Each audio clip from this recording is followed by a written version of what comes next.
सोचिए गर्मा गर्म धुआंधार तिक्का हो और साथ में एक खट्टी मीठी तीखी बारबेक्यू चटनी ना हो तो मज़ा अधूरा है। आज हम बना रहे हैं ऐसी ही चटनी जो हर बाइट का मज़ा दुबाला कर दे। और साथ में ही आप इसको बनाकर फ्रीज़ भी कर सकते हैं लंबे अरसे के लिए। मैंने ये बारबेक्यू चटनी बनाकर फ्रीज़ कर दी थी तो इसमें से इस्तेमाल किए जब ज़रूरत होती है इसको थोड़ी सी इस्तेमाल करके इसका थोड़ी सी तैयार करनी पड़ती है और ये तैयार हो जाती है। तो यहाँ पर हमारे पास है 50 ग्राम सूखे हुए आम है जिसको मैंने अच्छी तरह से धोकर इसको भिगो दिया है। आधा पौने घंटे के लिए इसको मैंने भिगो दिया था। तो इसको वॉश अच्छी तरह से कर लीजिएगा। पुदीना एक मुट्ठी, पूरा मुट्ठी भर पुदीना है, मुट्ठी भर धनिया है, 6 अदद गोल वाली मिर्च है। हरी मिर्च मैंने यहाँ पर 5 से 6 अदद ली है। अगर आप तेज़ खाते हैं तो यहाँ 10 से 12 कर लीजिएगा। लहसुन छिला हुआ है हमारे पास 6 से 7 दाने, काला नमक है, सफ़ेद नमक है, 1 टीस्पून ज़ीरा है और 1 टीस्पून काली मिर्च है। तो यहाँ पर इसकी तैयारी करते हैं। आगे दूसरे भी अज़ा डलेंगे और यकीन माने ये चटनी इतनी ज़बरदस्त है। तो आइए तैयार करते हैं। यहाँ पर मैंने आधा लीटर से ज़्यादा पानी लिया हुआ है और इसके अंदर हम ये आमबोसी को डाल देंगे और इसको पकने के लिए हम रख देंगे दरमियानी आंच के ऊपर, ढक देंगे 15 मिनट के लिए।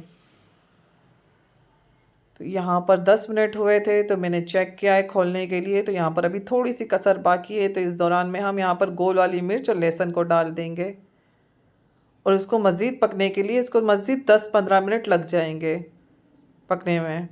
तो इसको अच्छी तरह से घुमाकर हम फिर दोबारा ढक देंगे। तो यहाँ पर टाइम हमारा टोटल 25 मिनट लगे थे यहाँ पर और ये अच्छी तरह से आमबोसी गल चुकी थी सूखे हुए आम में। तो इसको हम रूम टेम्परेचर पर जैसे ही आ जाएगा तो इसको हम ग्राइंड कर लेंगे अच्छी तरह से। तो ये ग्राइंड हो चुकी है। इसमें थोड़ा सा पानी डालेंगे क्योंकि ये बहुत गाढ़ी गाढ़ी है। हम फ्रीज है जिस टाइम पर बनती है इस टाइम पर हमें इसमें मज़ीद दूसरी चीज़ें डालनी पड़ती हैं। तो अब पुदीना और धनिया और हरी मिर्च हम इसमें डाल देंगे और इसको भी साथ में ही गाढ़ा पेस्ट बना लेंगे इसका।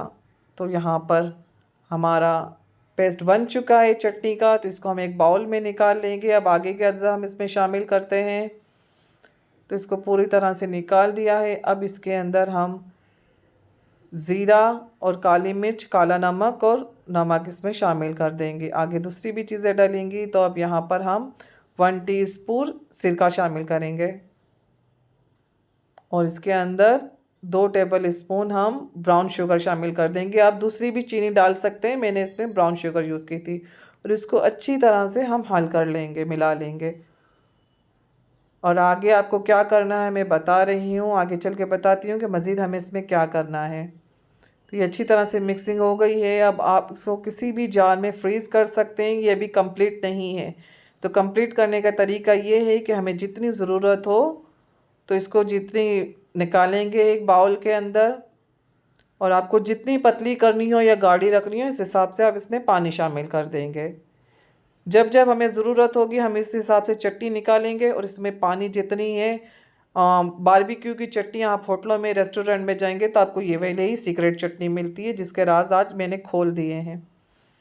तो यहाँ पर हमारी चटनी तैयार है। देखिए ये मैंने बना के फ्रीज़ कर दी थी और ये आधा कंटेनर हमारा तकरीबन ख़त्म हो चुका है। तो बनाएं और स्टोर कर दें, 1 से 1.5 महीना ये आराम से फ्रीज़ हो जाएगी। तो इस तरह से जितनी मैंने थोड़ी सी गाढ़ी रखी, अगर आपको पतली करनी है तो आप पतली कर सकते हैं। बनाएं और हमें दुआएं दीजिए। अल्लाह हाफिज़।